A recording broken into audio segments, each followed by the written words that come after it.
कहते हैं मन चंगा तो कटौती में गंगा।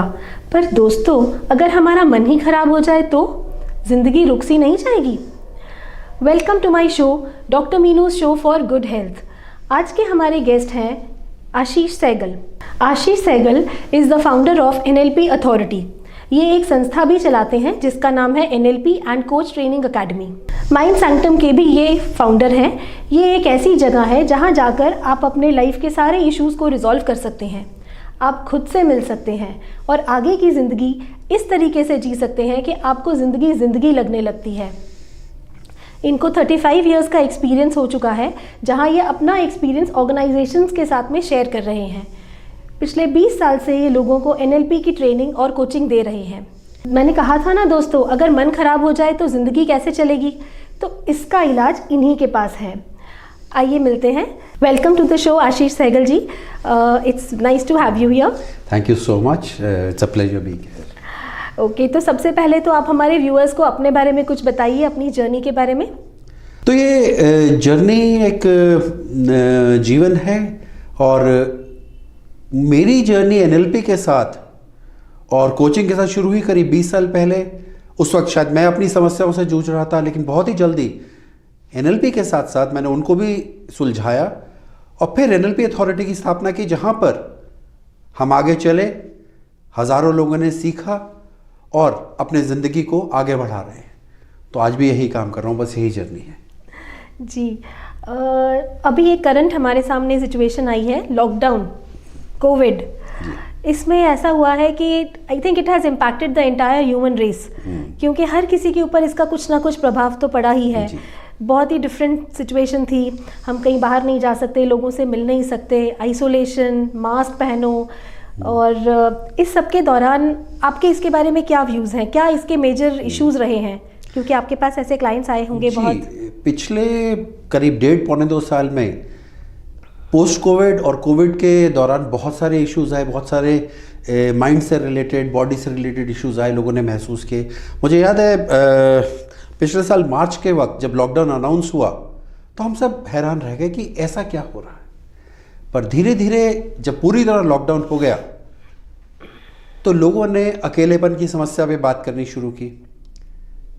नौकरियां चली गई, बिजनेस बंद हो गए, तो एंग्जाइटी, फियर आया। फिर वो दुखद समय आया जब बहुत से लोग शायद मृत्यु को प्राप्त हो गए जी। ग्रीफ बहुत ज़्यादा हुआ, दुख बहुत ज़्यादा हुआ, और फिर उसके बाद ये भावना कि हम कुछ कर नहीं पाए, गिल्ट। तो ये समस्याएं पिछले 1-1.5 साल से बहुत ज़्यादा महसूस की जा रही हैं और इसी के लिए हम बहुत काम कर रहे हैं जी। तो आशीष जी, एंजाइटी के ऊपर आप क्या काम कर रहे हैं, या किस तरीके के लोगों की एंजाइटी के रीजंस हैं? जहाँ तक मैं समझ पा रही हूँ, एक तो ये है कि लोगों के बिजनेस डाउन हो गए, एक तरह से फाइनेंशियल इनसिक्योरिटी हो गई, क्योंकि ऑल ऑफ अ सडन जब कुछ होता है तो हम एक बारी के लिए तो डर ही जाते हैं। और कई लोगों ने अपने प्रियजनों को खोया, कई जनों ने घर में बहुत दुख देखा, हेल्थ इश्यूज, तो एक बारी के लिए सारी दुनिया हिल सी गई है। बिल्कुल, बिल्कुल। तो आप इस बारे में थोड़ा सा बताएंगे? देखिए, इसको समझने के लिए जल्दी से हम समझते कि एंग्जाइटी है क्या। अगर हम समय को देखें तो एक आज का समय है जिसको हम प्रेजेंट बोलेंगे, और आने वाला वक्त जिसको हम फ्यूचर बोलेंगे। फ्यूचर की अलग अलग समय की अलग अलग चिंताएं, अलग अलग स्नैपशॉट्स के रूप में, तस्वीरों के रूप में एक साथ एक ही मोमेंट में जब हमारे साथ आ जाती है तो दिमाग को बहुत ओवरवेल्म कर देती है, बहुत भर देती है। और उस वक्त एक ऐसी स्थिति आती है जहां पर हमारा दिमाग उस बोझ को ले नहीं पाता और वो शरीर में आता है। शरीर कई बार कांपता है, कई बार स्थिर हो जाता है, कई बार पसीने आते हैं, पैनिक अटैक्स होते हैं जी। तो ये जो मल्टीपल फ्यूचर स्नैपशॉट्स हैं, ये जब एक मोमेंट में माइंड जिसकी कैपेबिलिटी एक मोमेंट को हैंडल करने की उसमें आ जाते हैं तो एंग्जाइटी आती है और पैनिक आता है जी। इसके लिए क्या किया जाता है? फ्यूचर स्नैपशॉट्स को फ्यूचर में रखा जाता है, स्लो डाउन किया जाता है। इसके लिए ज़रूरत है प्रेजेंट मोमेंट में आने की। देखिए, समय को अगर हम समझें तो एक प्रेजेंट है, एक पास्ट है, एक फ्यूचर है जी। इसी समय अगर आप बहुत सारा पास्ट समझते रहेंगे और फ्यूचर समझते रहेंगे तो प्रेजेंट मोमेंट तो गया आपके हाथ से। पर उस टाइम पे तो सर प्रेजेंट मोमेंट में ही तो प्रॉब्लम थी। हाँ, तो प्रेजेंट मोमेंट में एक्शन की ज़रूरत होती है जी। लेकिन जब हम अपने आप को स्लो डाउन करते हैं और प्रेजेंट मोमेंट में आना ज़रूरी होता है, तो उसके लिए एक छोटी सी तकनीक है जो मैं आपको बताना चाहूँगा। हमारे सारे दर्शक अभी 2 मिनट में ये सीख सकते हैं। जी जी बिल्कुल, बहुत अच्छी बात है ये तो। ये टेक्निक बेटी एरिक्सन ने सबसे पहले लेकर आए थे 1980s की शुरुआत में। छोटी सी बात कहूँगा कि जब भी आपको एंजाइटी या पैनिक होना शुरू करे, आप ध्यान दीजिए कि आपके 3 सेंसेस बहुत इंपॉर्टेंट होते हैं। विजुअल देखना, ऑडिटरी सुनना और किनेस्थेटिक शरीर में महसूस करना। तो आपको इनको रोल करना है। कैसे? इस वक्त यहाँ बैठे हुए अपने आसपास देखिए कि आप कौन कौन सी चीज़ें देख रहे हैं। 5 चीज़ों को देखिए। मेरे सामने ये दीवार है, या ये इंसान बैठा है, मैं चेयर पे बैठा हूँ, मेरे सामने कोई चीज़ है, देखिए। और 5 चीज़ों के बाद फिर 5 चीज़ें मुझे क्या आवाज़ें सुनाई दे रही हैं। मुझे अपने सांस की आवाज़ सुनाई दे रही है, मुझे बाहर किसी चीज़ की आवाज़ सुनाई दे रही है, ट्रैफिक की आवाज़ सुनाई। इसी तरह शरीर में क्या महसूस हो रहा है। हाँ, मेरे पैर ज़मीन पर टिके हैं तो उसका प्रेशर महसूस हो रहा है, मेरे कंधे पे कुछ महसूस हो रहा है, ये हवा मुझे टच कर रही है। ऐसी 5 चीज़ें।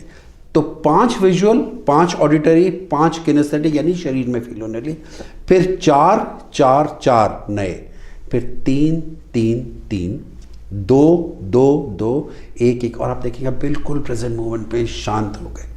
फिर एक्शन की तरफ चल पड़िए। छोटी सी बात है। बहुत ही अच्छी बात बताई आपने। मैं अपने व्यूअर्स से कहना चाहूँगी, दोस्तों ये नंबर ज़रूर नोट कर लीजिए इनके, और इस क्लिप को भी संभाल के रखिएगा। फ्यूचर में कभी भी आपको इसकी ज़रूरत हो तो आप इनसे कांटेक्ट भी कर सकते हैं, और ये अपने फ्रेंड्स और रिलेटिव्स के साथ शेयर भी कर सकते हैं। ये बहुत ही काम की टिप है। तो आशीष जी, एक बात और बताइए, अभी अभी आपने जिक्र किया गिल्ट का और ग्रीफ का, इसके बारे में भी थोड़ा सा बताएंगे? देखिए, अगेन पिछले 15 महीने में गिल्ट और ग्रीफ दोनों आए। इतने सारे लोग दुनिया को छोड़कर चले गए और उसका दुख हुआ। आमतौर पे ये दुख करीब करीब 1 से 1.5 महीने तक आपको नॉर्मल ज़िंदगी में ले आता है और आप शांत हो जाते हैं।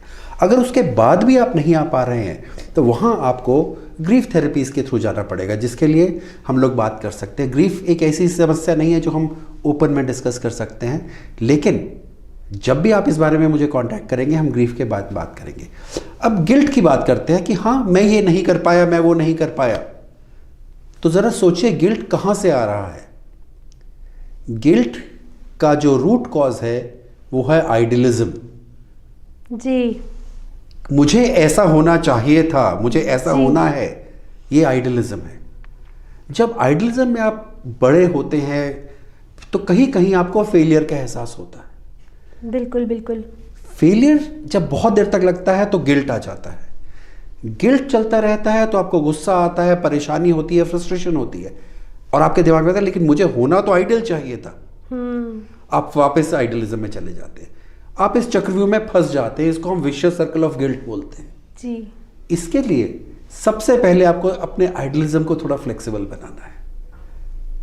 और बहुत चीज़ें हो सकती हैं, गिल्ट के साथ बहुत काम किया जा सकता है। कभी भी गिल्ट महसूस हो रहा है तो अपने आप से पूछिए, मैं कौन से आइडियलिज्म में फंसा हूं, और अपने आप से पूछिए क्या मैं उससे बाहर आना चाहता हूं। जवाब मिल जाएगा आपको। धन्यवाद सर। इसके लिए मैं चाहूँगी कि आप हमारे दर्शकों को कुछ ऐसे प्रोएक्टिव मेथडोलॉजी बताएं जो, क्योंकि देखिए ये जो प्रॉब्लम अभी एक बारी आई, अभी तो हम उसको करेक्टिव मेजर्स के बारे में बात कर रहे हैं, क्या हम कर सकते हैं, पर ये तो फ्यूचर में भी आ सकती है। अभी ये पैंडेमिक भी ऑल ऑफ अ सडन ही आया, किसी ने प्लान नहीं किया था, किसी ने सोचा भी नहीं था। तो ऐसी सिचुएशंस लाइफ में अक्सर आती रहती हैं, और ज़रूरी नहीं है कि इतनी बड़ी प्रॉब्लम आए। कई बारी छोटी सी प्रॉब्लम से भी हम, कई लोग बहुत सेंसिटिव होते हैं, तो छोटी सी प्रॉब्लम्स भी हमें बहुत ज़्यादा डिस्टर्ब कर देती हैं। तो उसके लिए मैं चाहूँगी आप हमारे व्यूअर्स को कुछ ऐसे टिप्स दें जो घर बैठ के वो अपने आप को, अपने ऊपर वर्क करें, अपने मेंटल इस पर, और कुछ फ़ायदा हो उन्हें। श्योर।